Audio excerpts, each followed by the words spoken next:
Seja muito bem-vindo a mais um Carisma Cast, o podcast do Seminário Teológico Carisma. E hoje estamos com muita expectativa. E hoje eu não estou sozinha. Hoje eu estou com meu amigo Gustavo Poubel, pastor e mestre. Olá, pastora Lola. Muito bom estar aqui no nosso Carisma Cast. E é muito bom a gente poder compartilhar aqui, ter esse momento assim de fazer muitas perguntas. Nossa convidada de hoje vai ser bombardeada porque somos dois. Eita, é verdade, imagina. Isso. Como será? Conta pra gente quem que está com a gente hoje. Então, nós temos a rica oportunidade de receber a pastora, profeta, mestra, a nossa amiga Elisa Nascimento. Ela está aqui conosco para abrir o seu coração, né, nos lugares secretos do coração e nos trazer dos bastidores como é a sua vida em Deus e como o carisma, né, é importante para você. Elisa, aproveitando, né? Já vamos começar com as perguntas, porque aqui o tempo é rápido e a gente não tem tempo para perder. A gente quer saber tudo.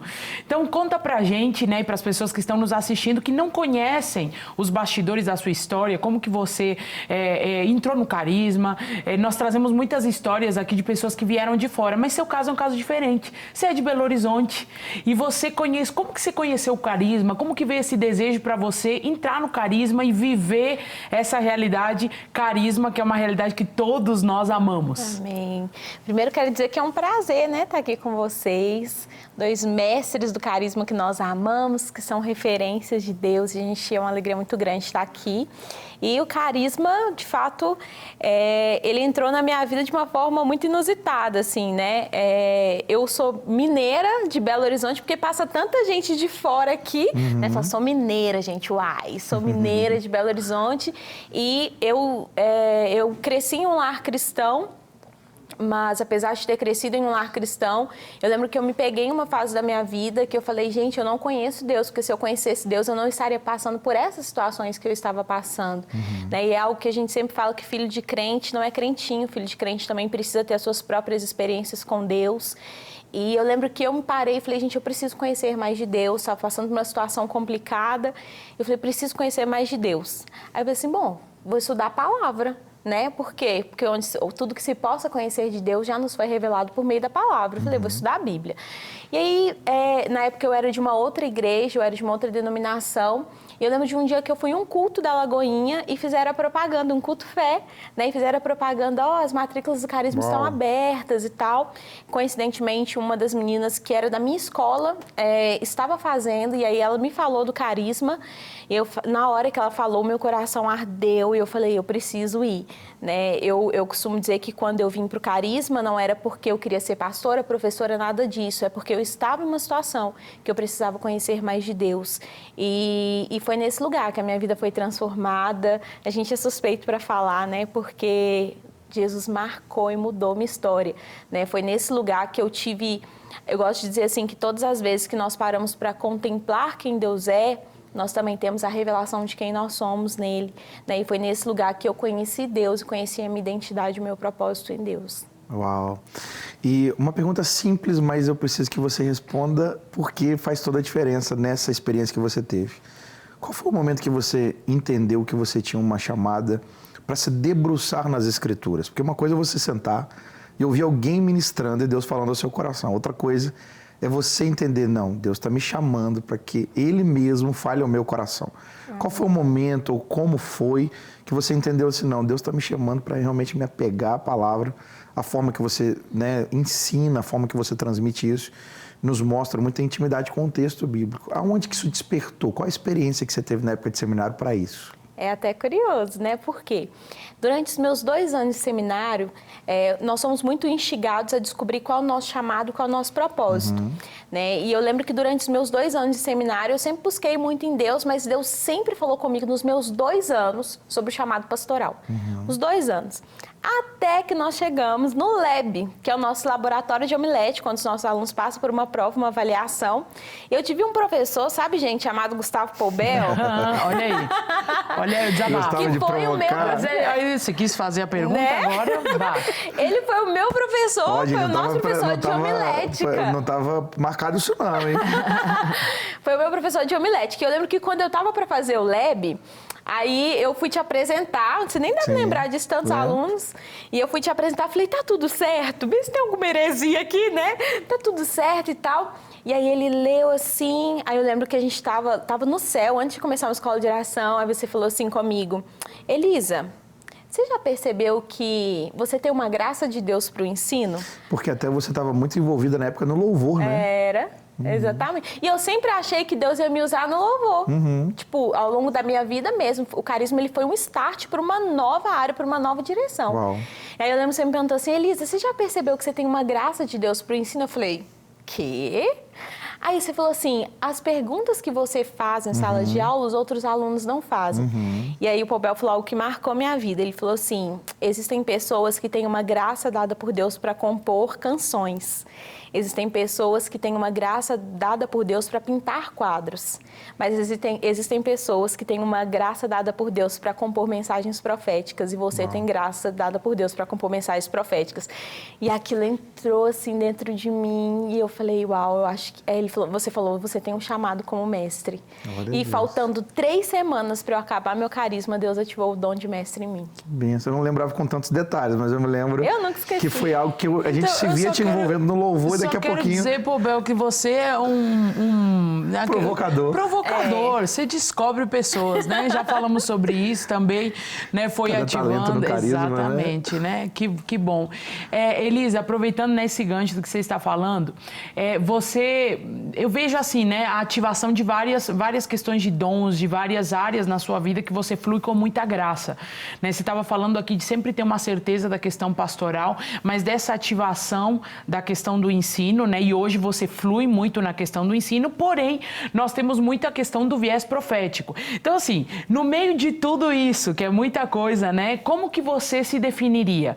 Você se definiria nesses dons aí? Como que você se define mais? Específico? Como que você transita? Tem alguma clareza em relação a como se move isso? Gente, essa pergunta é difícil, né? É da professora de dons ministeriais, você percebeu, né? Como tudo que é dons, eu já quero fazer as perguntas que é... Eu lembro que tem até um questionário que se responde na questão dos dons ministeriais para te ajudar a discernir, né, qual é o dom. E eu lembro que quando eu fiz o meu questionário, deu uma pontuação igual para mestre e pastor. Não, a mesma pontuação deu para os dois em terceiro profeta.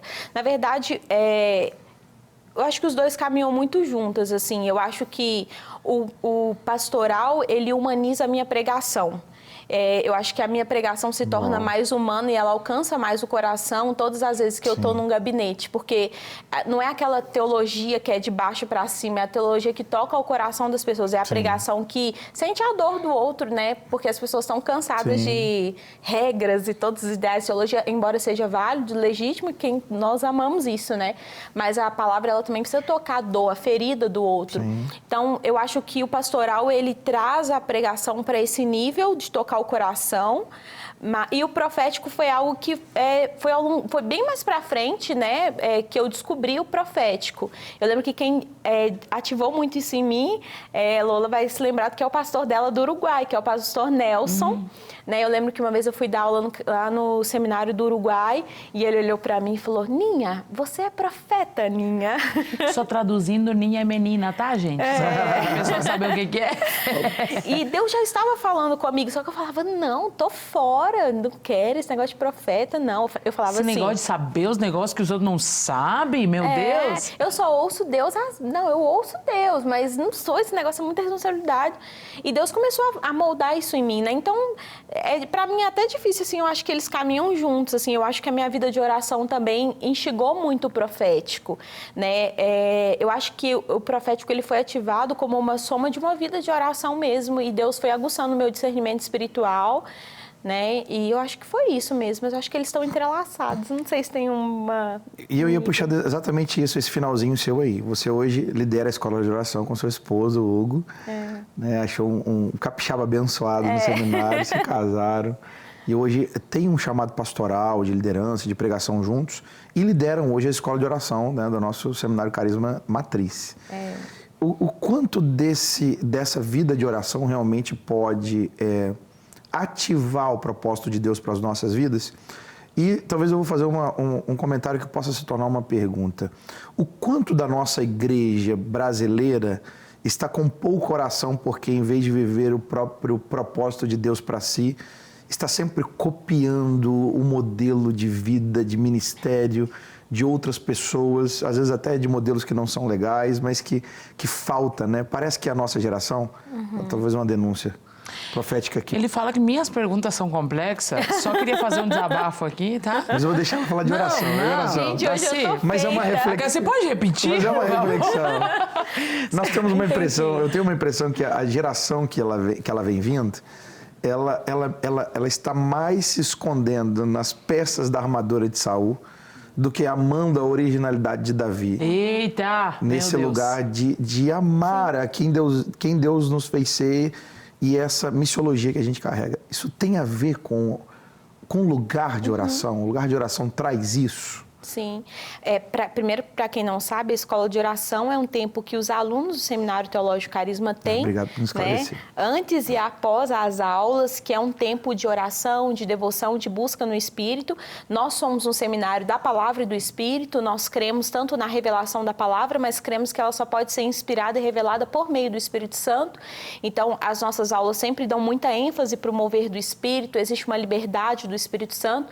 E a escola de oração é um lugar para os alunos fluírem no Espírito, né? Um lugar de liberdade mesmo, onde eles vão buscar a face de Deus e construir essa vida de intimidade com Deus, porque é responsabilidade de todo ministro, né?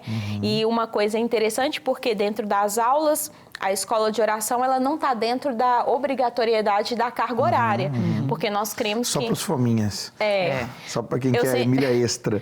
Eu sempre falo que a EDO não faz... EDO é a abreviação de escola de oração, mas ela não faz parte da carga horária porque a intimidade não pode ser imposta. É uma proposta de Deus. Legal. E é engraçado porque nem todos correspondem à proposta, mas os que correspondem sempre vão experimentar de algo mais a parte de Deus. Né? Você perguntou sobre a questão da oração e do propósito, né? Eu creio que a oração, ela ativa o propósito de Deus nas nossas vidas. Você olha o ministério de Jesus. Jesus, ele sabia qual era o chamado da vida dele, mas ele era constante no lugar de oração e ele vai dizer assim, eu só faço aquilo que eu vejo meu pai fazer. Que lugar era esse que ele via o que o pai queria que ele fizesse? Porque em determinadas situações ele agia de forma precisa porque ele sabia o que o pai queria dele. Né? E nós cremos que a oração é esse lugar onde nós temos acesso ao coração de Deus. É esse lugar onde o nosso propósito, onde o nosso chamado é despertado e ativado. Né? Eu lembro, talvez... Vocês também têm dias de escola de oração que vocês foram ativados em Deus. Eu lembro do dia que eu estava na escola de oração e o Senhor falou comigo, Elisa, você vai fazer o que você viu seus pais fazerem, que é se entregar pelo ministério. Eu falava, não vou, não quero. Mas foi nesse lugar que o Senhor me deu visões e foi nesse lugar que eu gerei em Deus aquilo que eu vivo hoje em Deus. Porque a oração é o lugar onde nós geramos o plano e o propósito que Deus tem para nós. Né? Nós abrimos espaço em nós para que a vontade dele possa ser estabelecida em nós. Se isso não for bem falado, até nos bastidores para quem está nos assistindo, a impressão que dá é que Deus chama alguém como profeta ou profetiza e a partir desse lugar, assim, eu fui marcado por essa chamada. Eu começo a ouvir aquilo que as pessoas não estão ouvindo, eu começo a ter revelações especiais. Mas é uma chamada que vai dar uma capacidade de percepção de forma específica? Ok. Mas o lugar que se recebe isso é o lugar de oração. Exato. Então isso não é para um grupo seleto de pessoas, é para o corpo de Cristo, né? Para todo cristão. E o cristão, quando ele vive de imitação... E não no lugar original, é porque falta-lhe oração, né? E o quanto de malefício vem numa vida de igreja que se não busca a Deus nesse lugar de oração. A impressão que dá é que se vive muito na superficialidade. Exato. E aí nós temos um modelo de estética cada vez maior e de essência cada vez mais rasa por causa da falta desse lugar de oração. Isso não, mas é uma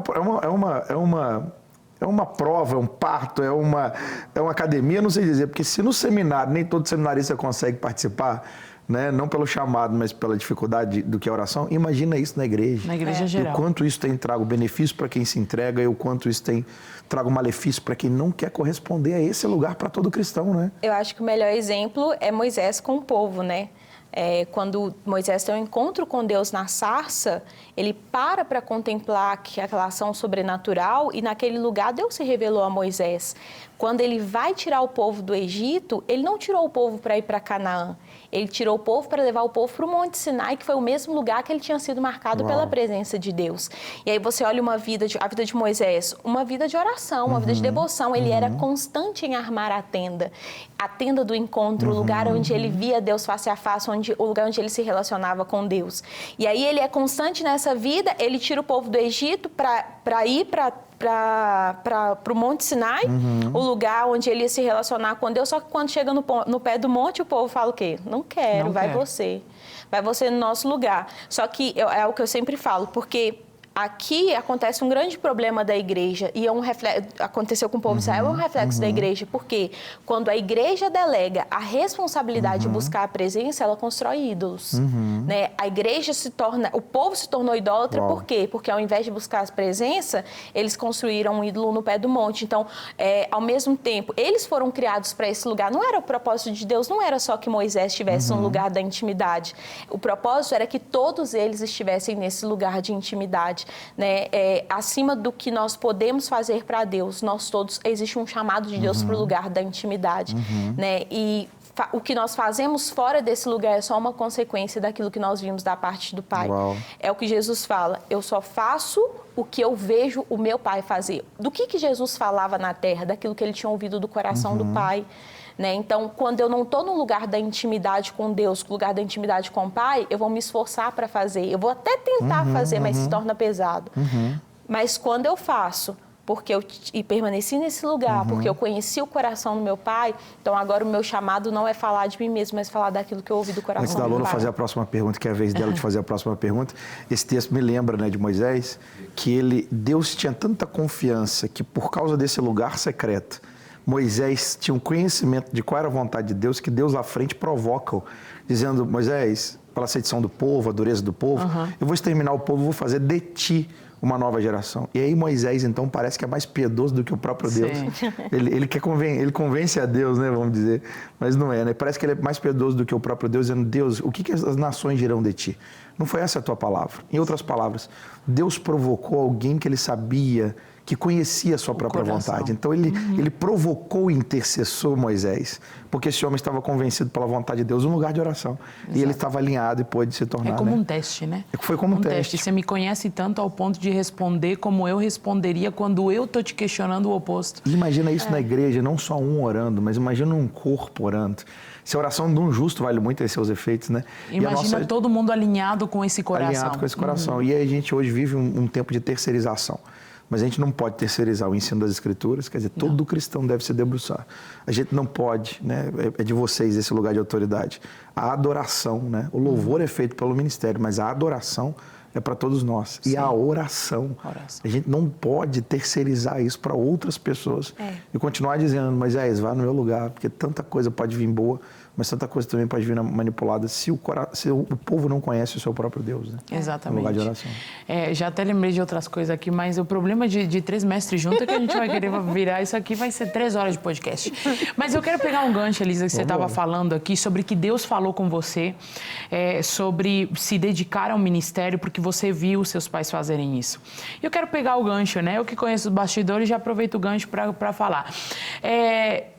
Você viu, eu sei que a sua mãe, né, a dona Vânia, foi uma mulher que sempre inspirou nessa questão da vida de oração, né, de uma mulher que é referência também no profético. Como que isso interferiu em você?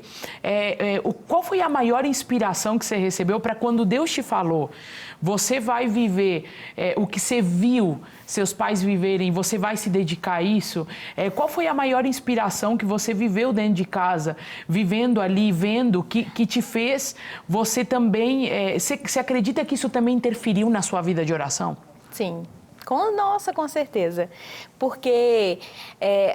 a gente cresceu na igreja, eu falo que a gente tem mais horas dormindo dentro de igreja do que muitos... Os bancos duros, né? Aqueles de tábua, né? Eu era Você também dormia, assim. Acordava, babava, e a vigília não tinha acabado, o culto não tinha acabado, né? E a gente cresceu nesse lugar. Quantas consagrações, né? Mas uma das coisas que marcou muito na minha criação eu acho que foi ver a forma que a minha mãe contava das experiências que ela tinha com Deus.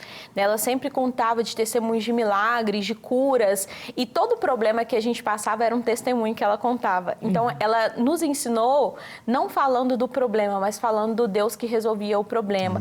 Né? Quantas vezes a gente acordava de madrugada e ela estava com os joelhos dobrados orando. Né? Deus usa muito ela no profético, mas sobre todas as coisas, ela nos ensinou a amar Jesus.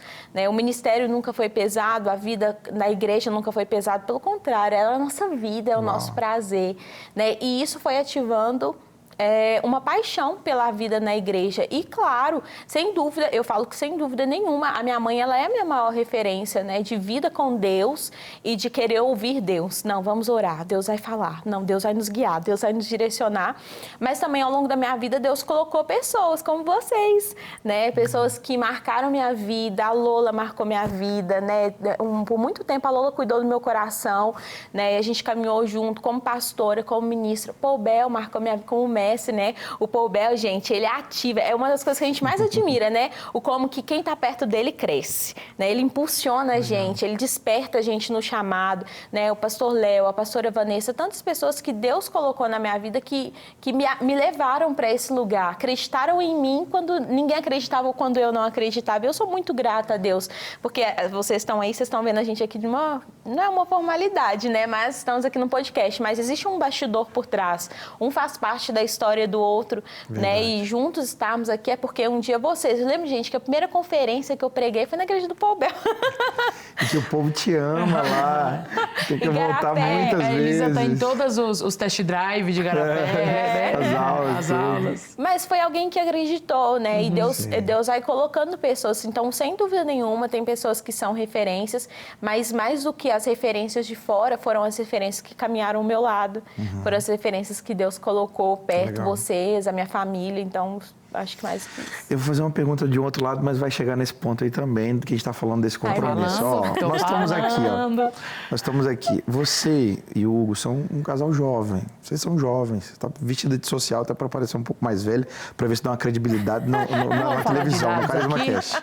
Né? Não vamos falar de idades aqui, deixa pra lá. Mas ela é mais nova do que nós, mais nova que Exato. Acho que eu sou a mais nova de todos, né? Mais nova do... Por quê? Assim, talvez alguém de fora, com uma mente natural, vai dizer assim, que desperdício. Tão nova, tão jovem, podendo estudar outras ciências, podendo empreender, podendo ganhar mais dinheiro. Porque no ministério não se enriquece, né, gente? Pelo amor de Deus, a gente sobrevive. Vivemos bem pela provisão do Senhor, mas não é um lugar de enriquecimento. Mas você e o Hugo poderiam estar ou viajando, ou estudando fora, ou se entregando a tantos outros projetos e deixando o ministério como algo assim, algo ativo, mas secundário. Mas na vida de vocês, não. Na sua vida, de uma forma muito especial, a gente vê assim, é um nível de comprometimento. Alguém se encontra pessoas, né, de décadas mais velhas que você, que não tem um comprometimento que você tem, que vocês têm. Por que isso na juventude? Vale a pena entregar sua juventude aos propósitos de Deus desde tão novos assim? Eu falo que a escola de oração foi o lugar onde eu me apaixonei pela presença. E quando você se apaixona por algo, aquilo move seu coração. Então, eu acho que, olhando para mim, uma resposta muito pessoal, eu acho que eu me apaixonei o suficiente para querer largar tudo. Uau! Então, eu sempre falo isso com os nossos alunos, permaneça na presença. Eles, até quanto que eu tenho que orar? Eles, tem que orar sempre. Permaneça até que você se apaixone, até que tudo perca o valor ao seu redor. Uau. Né? Então, quando você se apaixona pela presença, seu mundo para.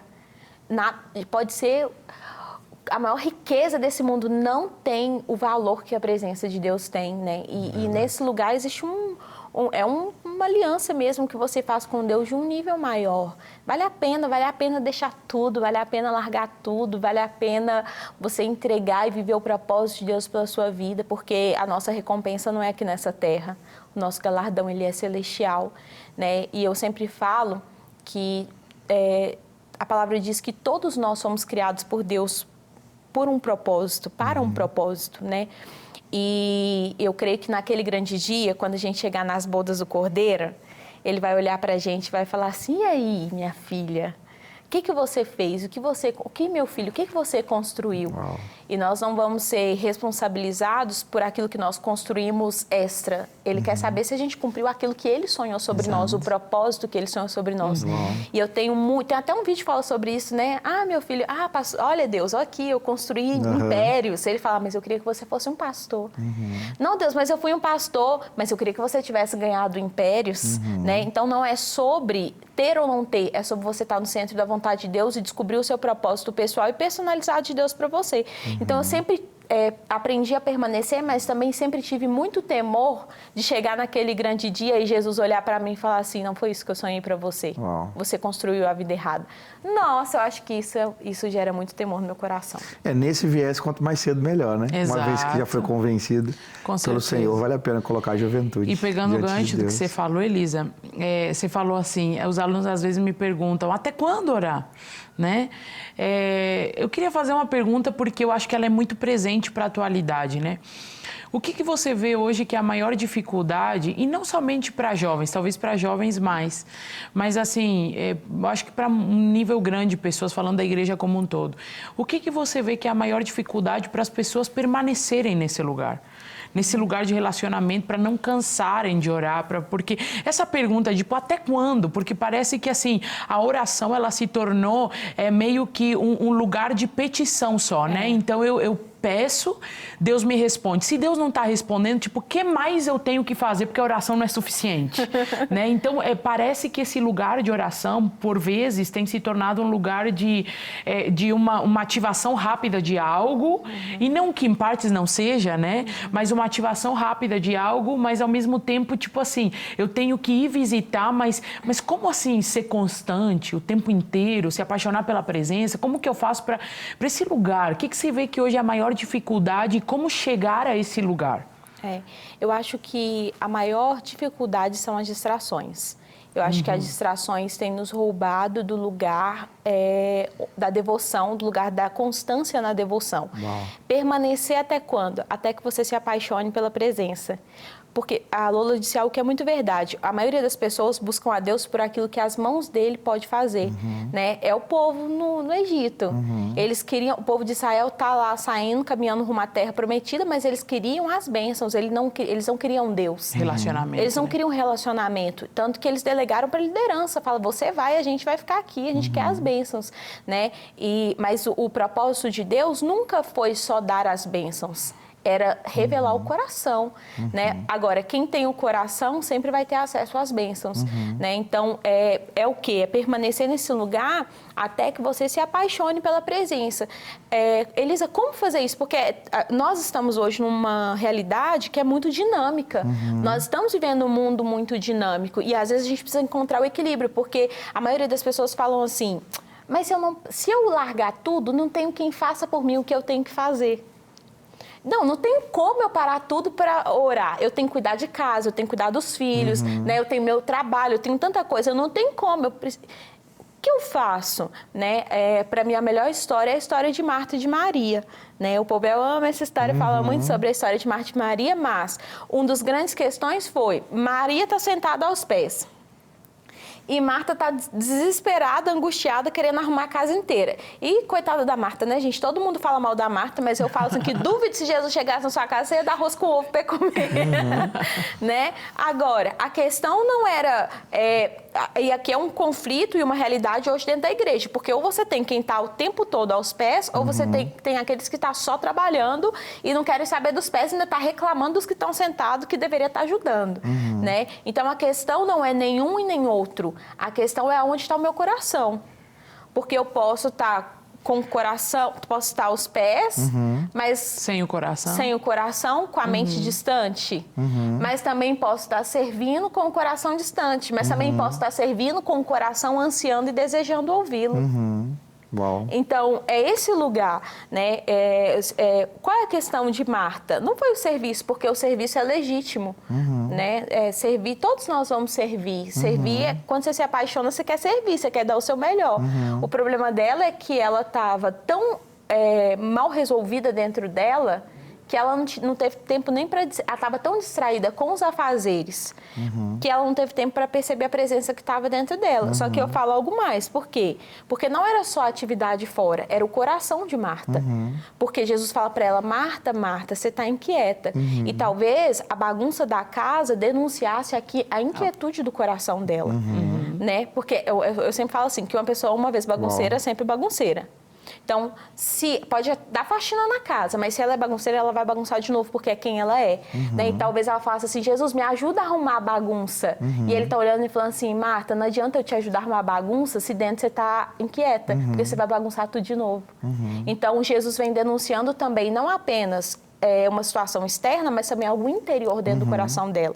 Então, eu vejo que uma das grandes dificuldades para as pessoas permanecerem na oração são as muitas atividades, as distrações, e muitas vezes distrações com coisas que são legítimas, porque não era errado, era legítimo.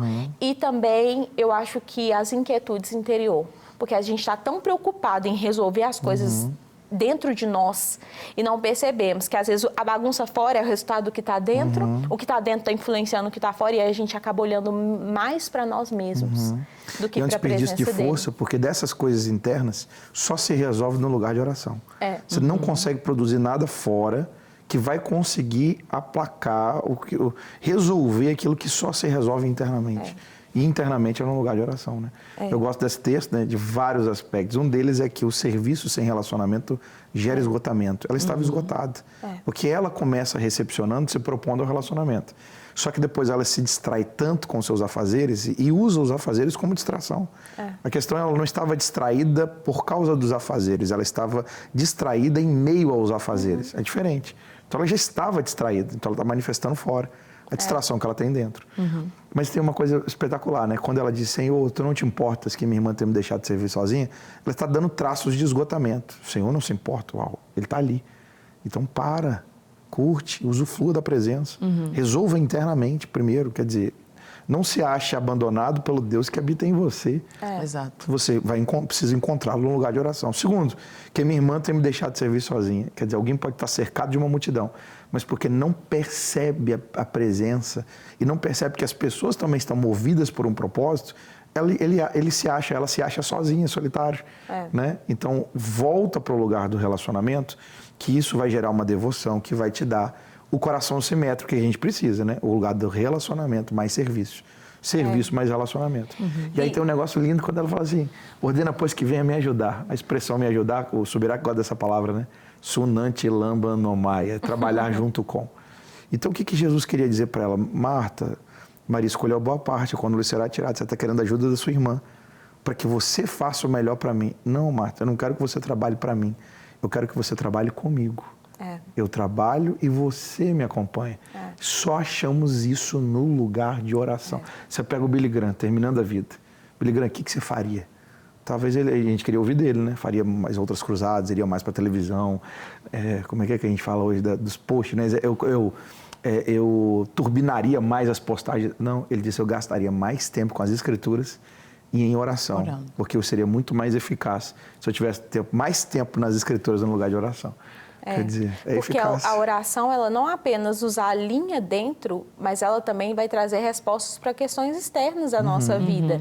Né? Não só isso, tanto do propósito quanto do chamado. Tem hora que você pode crescer o quanto for, né? Mas existem respostas em Deus que você só encontra nesse lugar de oração. E posso dar uma dica com relação a Edo? Jesus, ele teve essa autoridade para exortá-la, a chamar a esse lugar, porque Jesus era um homem de muita oração. Então, gente, olha só, hein, vou dar uma dica aqui agora, presta atenção na escola de oração. Quando a gente precisa de ter uma melhor saúde, nós precisamos de um profissional ou alguém que é maduro no cuidado da saúde. Alguém maduro no cuidado da saúde nos ajuda a cuidar mais da saúde. Alguém saudável emocionalmente vai nos ajudar a ter projetos ou passos para sermos saudáveis emocionalmente. O cristão que não consegue orar, talvez não consiga. Pega a orelha, coloca no chão, se coloca no chão, ora, não consegue. O que você tem que fazer? O que nós temos que fazer? Procurar pessoas que oram mais do que nós, que são maduras no lugar de oração. Você vai encontrar na escola de oração o pastor Hugo, o pastor Elias, junto com uma equipe extraordinária que tem vivido isso. Ok? Está maduro com relação a esse tempo de oração. E aí você estando com pessoas mais maduras, aquilo te amadurece, te levam a um lugar mais profundo pelo convívio. Jesus, ele só pôde apontar esse lugar, porque ele habitava nesse lugar de oração. E por isso ele foi modelo para Marta e para Maria. E a Lola perguntou algo que, como de forma prática, como ir para esse lugar? Né? Tiveram coisas que me ajudaram, por exemplo. Eu lembro do pastor Léo ensinando pra gente, né, há anos atrás, ele falava assim, gente, você não consegue orar, põe um cronômetro. Porque às vezes a gente ora 5 minutos e já fala assim, já orou pelas nações, né? Já oramos, acabou, não tem mais o que falar. Aí fala, não, hoje eu vou orar mais, você ora 10 minutos, aí não tem mais o que dizer, né? Claro que a intimidade você não pode cronometrar, tem gente que fala contra, eu sou contra pôr um relógio, um cronômetro. Mas, por exemplo, pra mim se tornou... É coisa prática. Prática, então... até que uma hora eu não precisei mais. Sim. Então eu falava assim, gente, hoje eu me comprometo, eu vou ficar no meu lugar de oração por 10 minutos. Aí eu ficava 10 minutos, falava assim, no início, né? Quando eu dava 5, eu já não tinha mais o que dizer. Você orou pelo papagaio, pelo periquito, por tudo. Aí você vai aumentando, 15, 20, e aí você vai aumentando. À medida que você vai aumentando, chega uma hora que você já não tem mais o que falar. Chega uma hora que você não tem. Mas eu falava assim, mas não deu meu tempo, eu vou ficar aqui. Porque um dos grandes problemas das pessoas elas oram até onde elas têm que falar, até o ponto que elas têm que falar. Mas oração não é monólogo, oração é diálogo. E diálogo são as duas partes falando. Então, qual é o maior problema? Eu falo. Na hora que eu acabei, eu falo, amém. E eu me levanto. Pronto, fiz o desabafo, né? Pronto. Só que é diálogo. E tem hora que a gente não recebe respostas de Deus, é porque na hora que Deus ia responder, a gente levantou e saiu correndo do lugar de oração. Uau, já está distraído com outras coisas, né? Jeremias 33:3, a parte A e B, né? Clamas a mim, a parte A. Responder-te-ei, vírgula, parte B. E anunciar-te-ei coisas grandes e ocultas que eu não sabe. Quer dizer, a gente gastou os 5 ou 10 minutos só na parte de falar.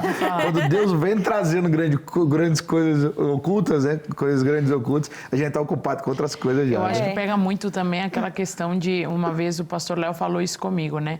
Existem níveis onde o silêncio não é constrangedor. Uau. Então, o constrangimento no silêncio, do incômodo do silêncio, faz com que a gente, num Uber, queira puxar papo com o Uber, né? A gente, na oração, por exemplo, não queira chegar no episódio do silêncio. Então, por vezes, a gente quer falar, quando, na verdade, o silêncio, ele não é constrangedor para quem é íntimo. Então, o íntimo, ele consegue permanecer no lugar de silêncio até que Deus fale. Entendeu? Então, vai justamente cooperando com isso que você está falando. E de forma prática, como é isso? Literalmente, fica calado. É literalmente você fala, Deus, eu estou aqui. E quantas vezes aí Deus para e fala assim, né? Agora que você ficou calado, então agora eu posso falar. Sabe aquela situação que você está orando? Isso. Então é literalmente, porque as pessoas acham que orar é só eu falar. Não, tem hora que você precisa ficar em silêncio esperando que Deus fale. Né? Então acho que o cronômetro ajuda, permanecer mesmo em silêncio também ajuda, estar com alguém que te impulsiona a esse lugar, com toda certeza ajuda, né? Se livrar das distrações, o WhatsApp bomba na hora que você fala assim, vou orar, né? Tire as distrações, se livre das distrações, televisão, WhatsApp, dá uma pausa. Agora, vamos falar aqui da bendita da Marta, né? Porque nem sempre dá para parar tudo. Sim. E nem sempre você vai conseguir parar tudo. Então, o que eu faço? Eu vou servir ansiando ouvi-lo. O que é isso? Eu vou estar trabalhando, mas eu vou estar trabalhando com o coração sensível a Ele. Senhor, onde o Senhor quer falar comigo? Deus, eu estou dirigindo o meu trabalho. O Senhor quer que eu fale, o Senhor quer que falar alguma coisa ao meu coração? Deus, eu estou arrumando a minha casa. Eu falo que lavar louça se tornou um negócio muito espiritual, né? Porque... Como que é? Será que eu estou arrumando a minha casa murmurando ou eu estou arrumando a minha casa querendo ouvir Deus?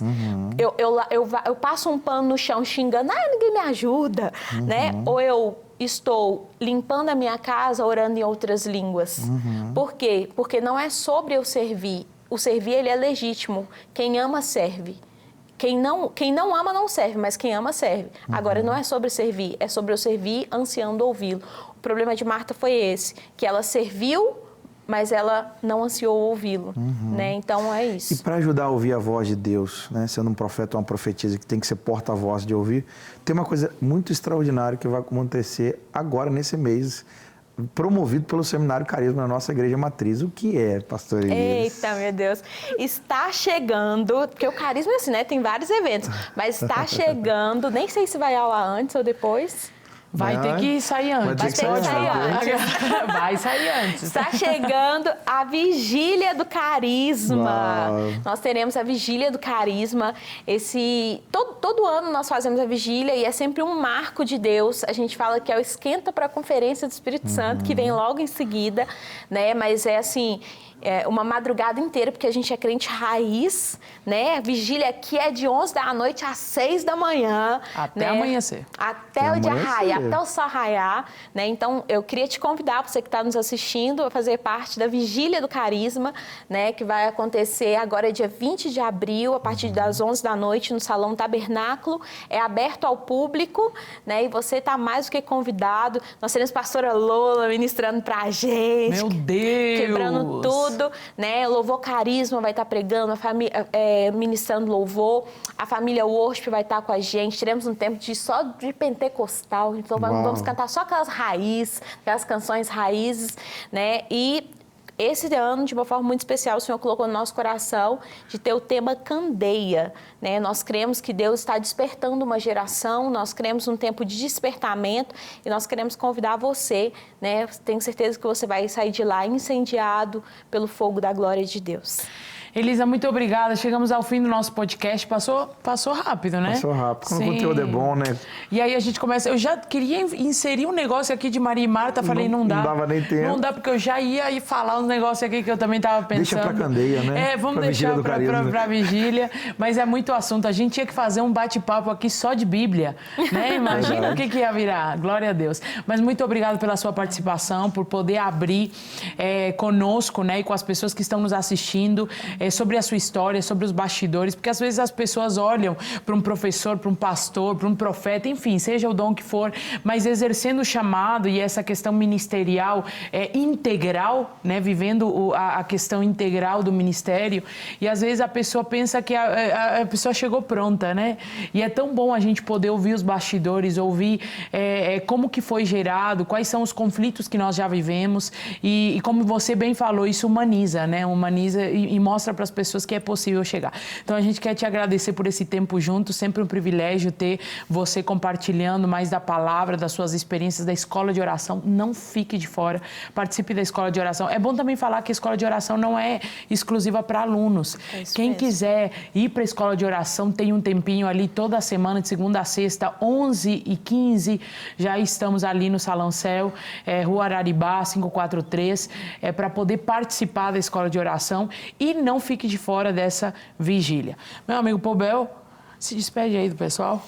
Gente, extraordinário aquilo que nós vimos e ouvimos. Obrigado, pastora Elisa, pelo seu coração exposto.